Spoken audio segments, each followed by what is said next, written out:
सुनिए, देखिए, समझिए सनातन सत्य।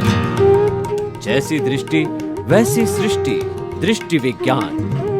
कुदरत, कुदरती रचना एवं कुदरत के कानून से शाश्वत सुख की प्राप्ति। जोधपुर के परम पूज्य महात्मा उपासक प्रोफेसर डॉक्टर सोहन राज तातेड़ के निर्देशन में सनातन सत्य। जैसी दृष्टि वैसी सृष्टि, दृष्टि विज्ञान।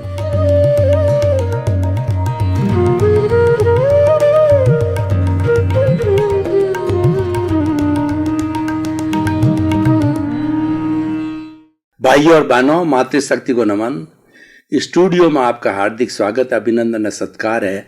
आत्मविज्ञान, साइंस ऑफ द सोल कार्यक्रम के अंतर्गत हम आपको सही दृष्टि, सही सोच, राइट विजन, राइट थिंकिंग के तहत आपके अज्ञान रूपी अंधकार को, तिमिर को दूर करते हैं और ज्ञान रूपी दिया जलाते हैं आपके भीतर। और जब एक बार ज्ञान रूपी दिया भीतर जल जाता है तो जिंदगी भर जलता रहेगा और आपको प्रकाशमय करता रहेगा। जो प्रकाश है वो ज्ञान है और अंधकार वो अज्ञान है। हम आपका अंधकार हटा करके आपको प्रकाश का आलोक देना चाहते हैं और ये सब नए नए एपिसोड्स के माध्यम से करते हैं। तो आज का हमारा बहुत सुंदर एपिसोड है सुख की दुकान। भाइयों और बहनों, सुख की दुकान को मैं बाह्य जगत और भीतरी जगत दोनों से जुड़ करके बताऊंगा।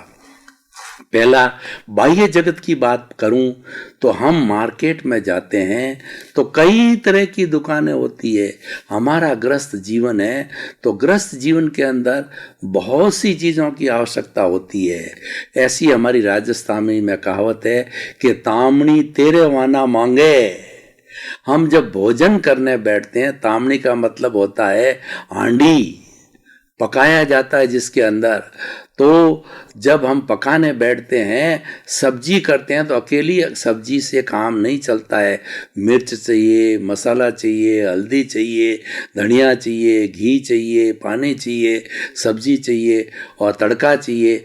तो तामणी तेरे वाना मांगे, इसका मतलब ये है कि दुकान, गृहस्थी रूपी दुकान को चलाने के लिए बहुत सी चीज़ों की आवश्यकता होती है। और हम किसी भी डिपार्टमेंटल स्टोर के अंदर जाते हैं तो उसमें भी सारी चीज़ें नहीं मिलती है। और मान लीजिए मिल भी जाती है, आजकल बड़े बड़े मॉल है तो वहाँ जाते हैं हम तो देखिए कि दो तरह की दुकान होती है। एक तो मॉल होता है जो कि हमारे जीवन की रोटी, कपड़ा, मकान, शिक्षा, चिकित्सा की सारी सुविधाएं मुहैया कराता है।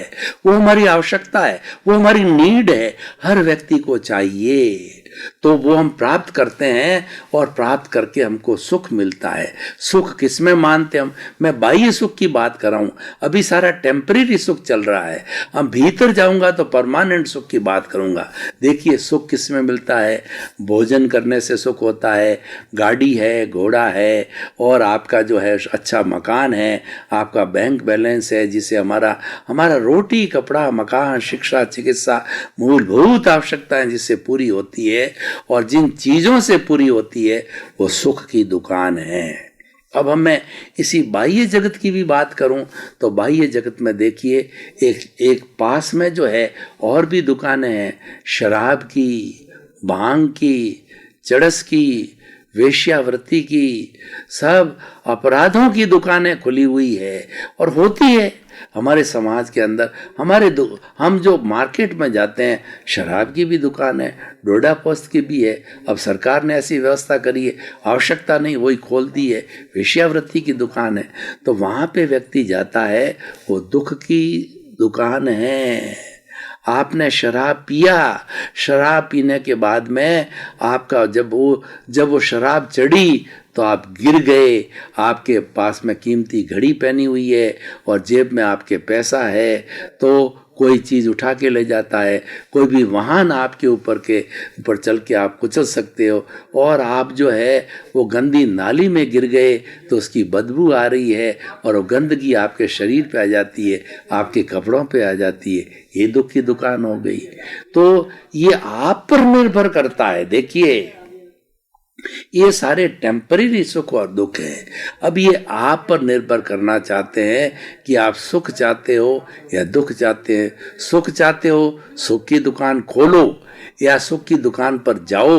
दुख चाहते हैं तो दुख की दुकान खोलो और उसको है वो आप दुख की दुकान पे जाओ। और ये मान के चलना कि जितने जितने लोग ये अपराध के अड्डे खोलते हैं, शराब, भांग, गांजा, चड़क और जो वेश्यावृत्ति, ये सारी जितनी बुराइयों के अपराध लोग करते हैं, खुश तो होते हैं कि उसमें बहुत पैसा मिल रहा है, लेकिन आप मान के चलो कि वो आप दुख के बीज बोल रहे हो।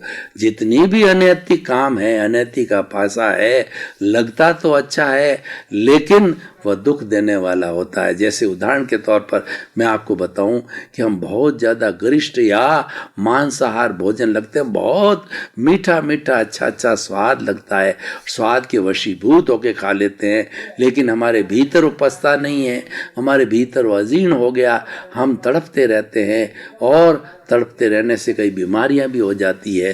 तो देखिए, खाने में तो अच्छा लगा, परिणाम खराब है। तो हमें परिणाम पर देखना है कि परिणाम कैसा है। हमें सिर्फ स्वाद पे नहीं जाना है, परिणाम पर देखना है। तो हम बात कर रहे थे सुख और दुख की। इसीलिए आप कोई भी काम अपने गृहस्थ जीवन के अंदर करो तो ऐसा कोई भी गलत काम, अनीति का काम मत करो। देखिए, प्रकृति माँ का दोहन करना भी ये अनीति है, ये भी दुख की दुकान है। दुख की दुकान कैसे? पृथ्वी को फोड़ दिया आपने गहरा, 1000 फुट, 2000 फुट, 10,000 फुट पेट्रोलियम के लिए, संगमरमर के लिए, और जो है हीरा, मोती, माणक, पन्ना, 104 तरह के तत्व है। तो आप फोड़ते गए। ये भी तो एक प्रकृति का दोहन का काम है, उसका परिणाम आपको मिलेगा। और जल को आप दूषित करने लग गए। जल तो सामान्य चीज़ है, सबके पीने की, पर आपने मोह के वशीद होकर जल को दूषित किया। जल को दूषित करने वाली फैक्ट्री, केमिकल्स डाले जल में, फैक्ट्रियों का जो है डिस्पोजल वहाँ पर छोड़ा, तो ये भी जल का प्रदूषण हो गया। वायु का प्रदूषण है, कार्बन डाइऑक्साइड का फैलना।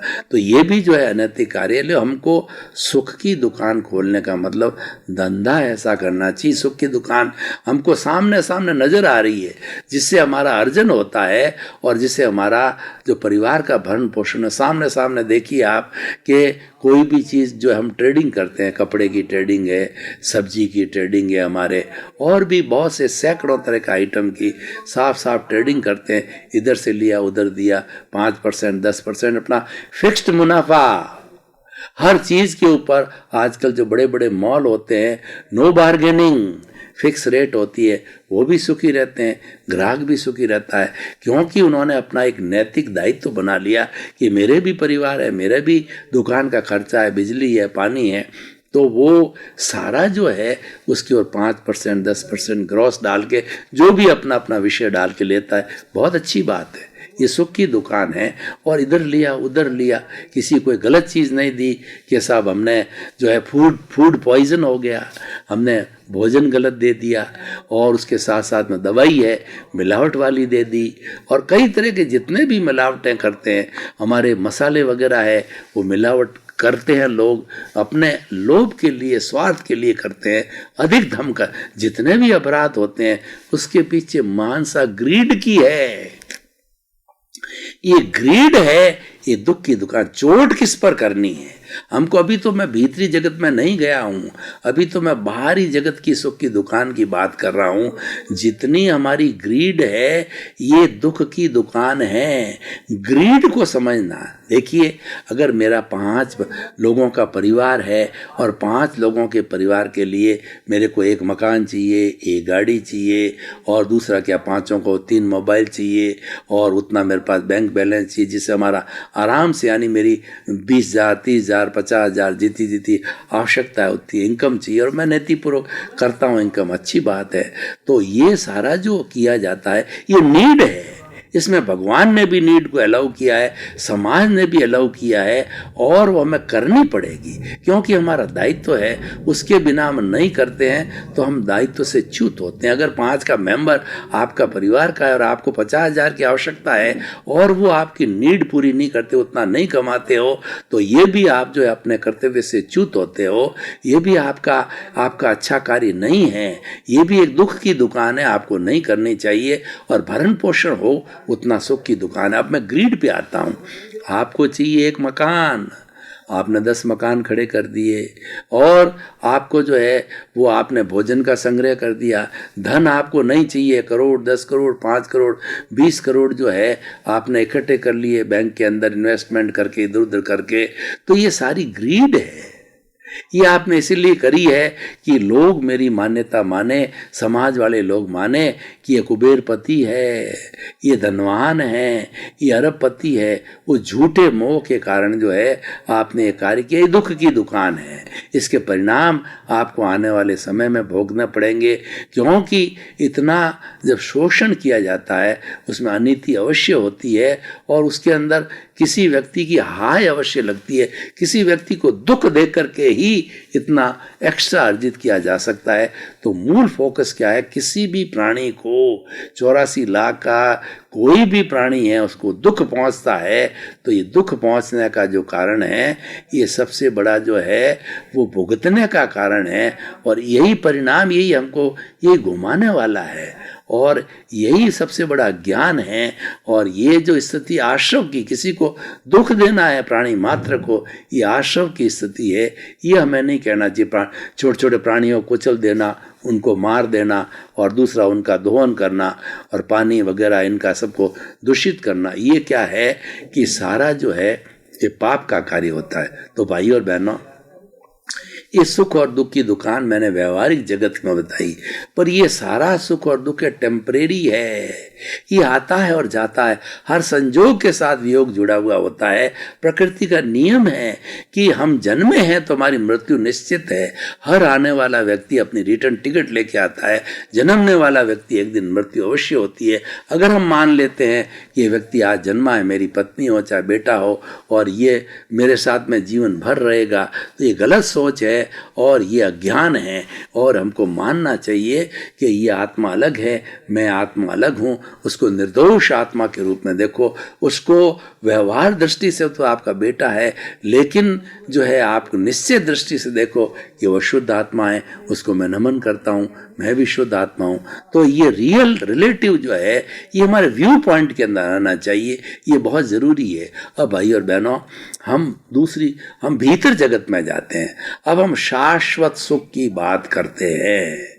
भाई और बहनों, जिन चीज़ों में हम सुख ढूंढ रहे हैं, भोजन में, धन में, दौलत में, पद में, प्रतिष्ठा में, बेटे में, और अपने जो है पत्नी के अंदर, या कपड़ों के अंदर, या पद में, प्रतिष्ठा के अंदर, ये हमारा मिथ्या दृष्टिकोण है। वह तो टेम्परेरी सुख है, क्षणिक सुख है। लेकिन आपको परमानेंट शाश्वत सुख चाहिए तो आप भीतर जगत में जाकर के शाश्वत सुख कहाँ पर उसको ढूंढिए। जो सुख की परमानेंट सुख, टेम्परेरी सुख की दुकान तो मैंने सब बाहरी जगत में बता दी। अब परमानेंट सुख की दुकान मैं बताता हूँ, वो आत्मा के स्वभाव में है। सुख आत्मा में है।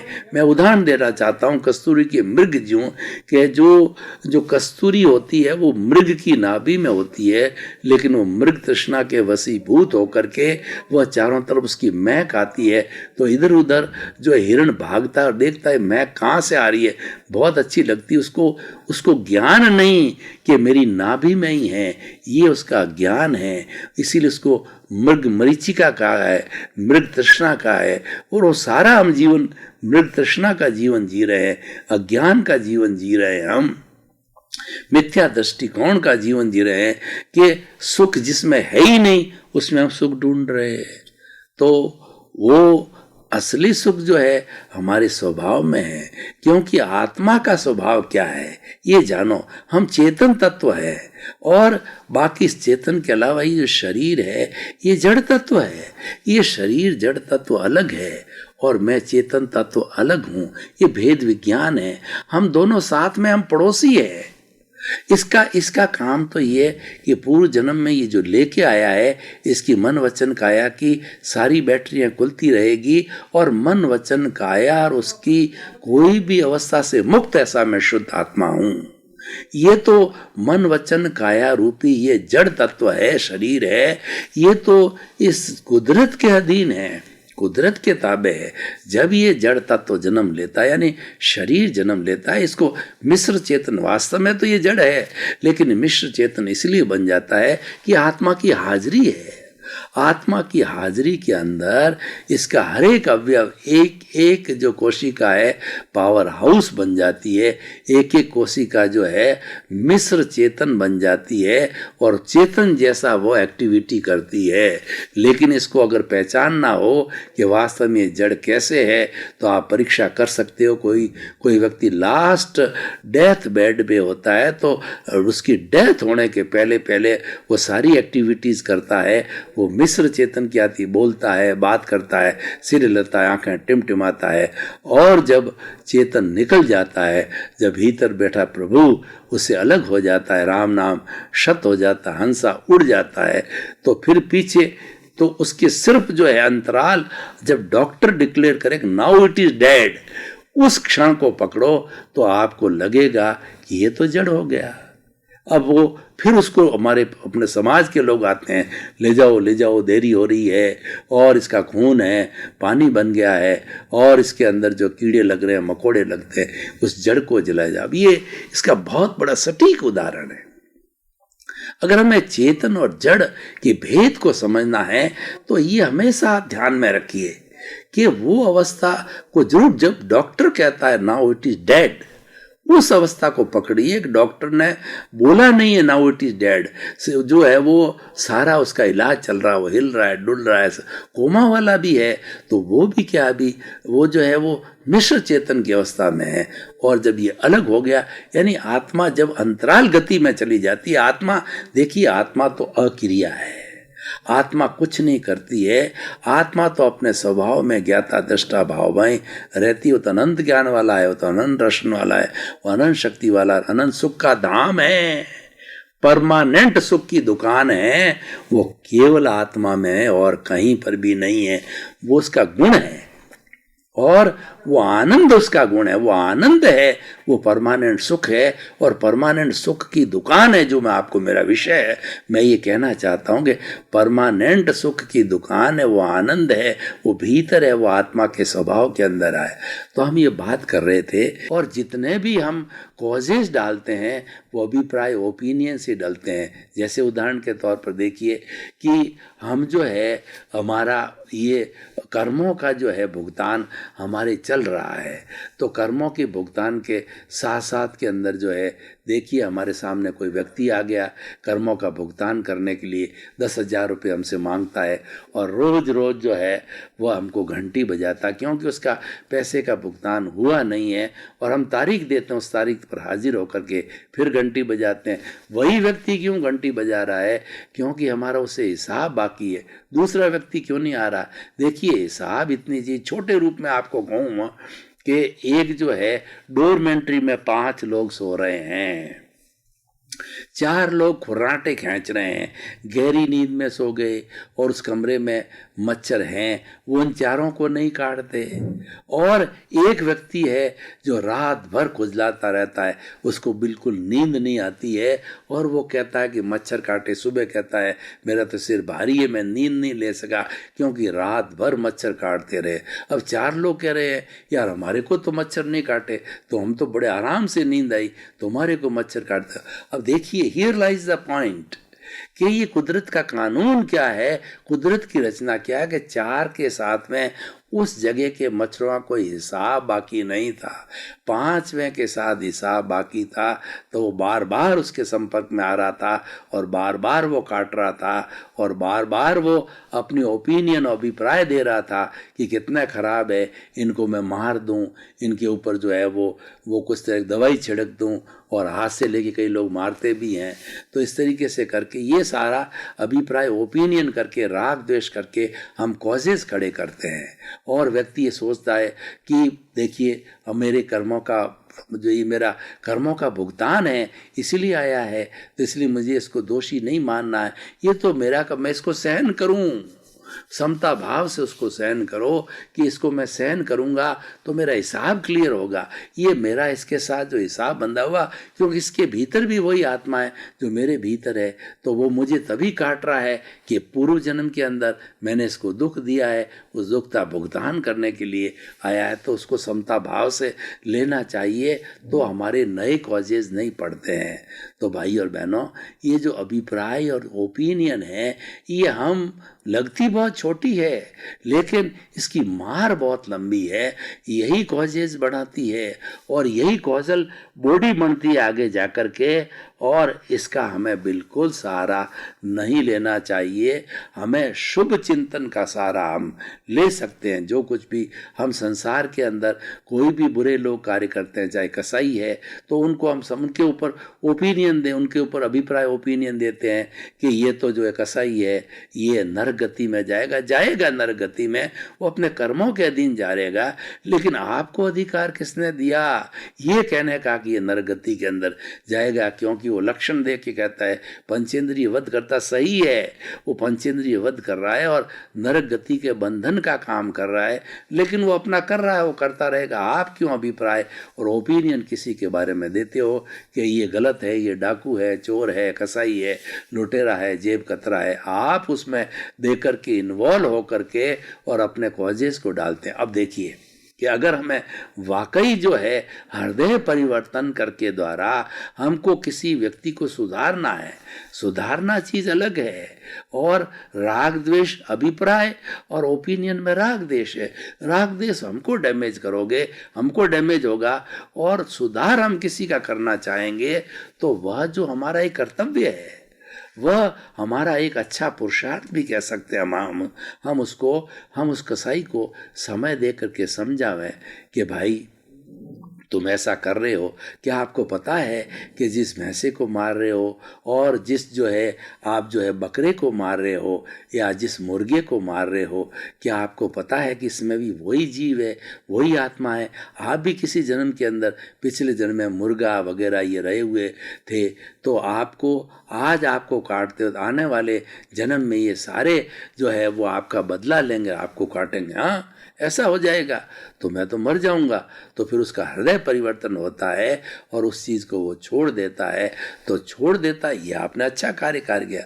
हृदय परिवर्तन करके उसको सम्यक दर्शन के रास्ते पर लाना, उसकी हिंसा को छुड़वाना, उसकी बुराई को छुड़वाना, ये एक अच्छी बात है, ये एडवाइस है और ये करनी चाहिए। ये पुरुषार्थ है कि उसको प्राप्त कैसे करें। हम जो आनंद को प्राप्त करने के लिए समझ को खुला करना है, इसके लिए कोई हथौड़े नहीं चलाने हैं, कोई अभ्यास नहीं करना है, केवल समझ को सही करना। समझ ही दर्शन है, समझ ही प्रतीति है, और समझ ही जो है हमारा कहना चाहिए ज्ञान है। तो जब ये समझ कैसे क्लियर होनी चाहिए, वो समझने की बहुत बड़ी बात होता है, वो आत्मज्ञानी करवाते हैं। आत्मज्ञानी हमारे को समझ दे देते हैं, हमारे को दृष्टि दे देते हैं और दृष्टि परिवर्तन कर देते हैं। वो दृष्टि परिवर्तन से जो है हम निर्णायक अवस्था के अंदर पहुंच जाते हैं। देखिए वो समझ क्या क्लियर करनी है, वो समझ क्या है, भेद विज्ञान करो। शरीर जड़ है, मैं आत्मा हूं और मैं आत्मा चेतन तत्व हूं। चेतन कभी भी जड़ नहीं हो सकता, जड़ कभी भी चेतन नहीं हो सकता। दोनों मिले हुए हैं, इसलिए मिश्र चेतन बन गया है। और जब दोनों अलग हो जाएंगे तब जाकर के मिश्र चेतन मिट करके प्योर जड़ की अवस्था में आ जाएगा। तो हम इस सुख की, परमानेंट सुख की दुकान को समझ से ही इसको कर सकते हैं। समझ ही दर्शन है, समझ ही सम्यक दर्शन है, और समझ ही 5 आज्ञा है, और समझ ही मोक्ष का रास्ता है। जब आपकी समझ सही हो गई, इसका मतलब आपका राइट विजन हो गया, आपकी राइट थिंकिंग हो गई, आपको सही राजपथ मिल गया, तो निश्चित रूप से आप गंतव्य को प्राप्त करोगे। तो समझ को खुला करो, समझ की प्राप्ति करो। और समझ की प्राप्ति ये है कि दोनों को अलग अलग समझो। दोनों हम पड़ोसी हैं। ये जड़ है, मैं चेतन हूँ। चेतन कभी जड़ नहीं हो सकता, जड़ कभी भी चेतन नहीं हो सकता। ये तो पीछे से लेके आया है, इसका भुगतान चल रहा है, जीवन भर चलता रहेगा। और ये प्रकृति के ताबे है। ये कुदरत और कुदरती रचना और कुदरत के कानून के तहत चल रहा है और इसकी कोई स्वतंत्रता नहीं है। भाई और बहनों, आपका बहुत बहुत धन्यवाद। आप आत्मविज्ञान कार्यक्रम देखते रहिए। आत्मविज्ञान कार्यक्रम प्योर सत्संग है, अपने स्वभाव की सत्संग है, अपने स्वरूप की सत्संग है, अपने सेल्फ रियलाइजेशन की सत्संग है, अपने गंतव्य की स्वतंत्र है। तो आप उसको जरूर देखते रहिए। आपकी सारी जिज्ञासाएं जो आ रही है, उन जिज्ञासाओं के अनुरूप ही हम एपिसोड बना रहे हैं। तो आपकी जो भी जिज्ञासा हो, हमारे इस पर्दे के पीछे ईमेल और हमारा मोबाइल ऐप, हमारी वेबसाइट पे तीनों ही तरीके से हमारे तक पहुंचेगी और हम जिज्ञासा के समाधान के लिए नए नए एपिसोड आपके सामने लाते रहेंगे। आपके प्रति शुभ भावना, मंगल का।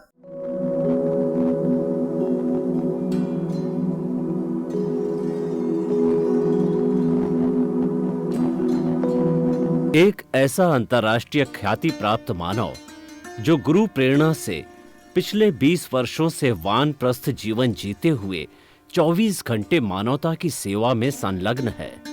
एक ऐसा मानव जो अभी राष्ट्रीय, अंतर्राष्ट्रीय टीवी चैनलों पर 7,500 एपिसोड के माध्यम से सनातन सत्य, आत्मविज्ञान एवं पुनरुत्थान, व्यवहार एवं निश्चय जगत के जीवनोपयोगी विषयों पर हृदय स्पर्शी प्रवचन कर चुका है। उस मानव का नाम है महात्मा उपासक प्रोफेसर डॉक्टर सोहन राज तातेड़। प्रोफेसर तातेड़ द्वारा योग, दर्शन, शिक्षा विषयों पर रचित पीएचडी स्तर के 250 शोध ग्रंथ भारत के 100 प्रतिष्ठित विश्वविद्यालयों में शोधार्थी पढ़ रहे हैं तथा वे सभी शोध ग्रंथ वहां की सेंट्रल लाइब्रेरियों में उपलब्ध हैं। महात्मा सोहन राज ने अभी तक हजारों स्कूलों, कॉलेजों, विश्वविद्यालयों एवं संस्थाओं में सेमिनार, वर्कशॉप, कैंप लगाकर लाखों विद्यार्थियों को योग, दर्शन, शिक्षा का प्रशिक्षण देकर उन्हें सुसंस्कारित किया। डॉक्टर तातेड़ ने भारतीय संस्कृति उत्थान के 4000 से अधिक समसामयिक विषयों पर आर्टिकल लिखकर ऑनलाइन जर्नल, पत्रिकाओं, वेबसाइट्स पर प्रकाशित किया, जिसका उपयोग लाखों पाठक कर रहे हैं। उपासक तातेड़ के 5000 से अधिक आज का सुविचार, आज का शुभ संदेश, आज का मंगल भावना योग आदि चिंतन websites, Twitter, blogger, Facebook, YouTube माध्यमों से लाखों लोग अपना जीवन निर्माण कर रहे हैं। मानवता के मसीहा ऐसे महामानव महात्मा सोहन राज तातेड़ के प्रोफाइल को अभी तक विश्व के 20 लाख दर्शक यूट्यूब पर, 12 लाख गूगल पर एवं लाखों दर्शक फेसबुक, ब्लॉगर, ट्विटर और इंस्टाग्राम पर देख चुके हैं।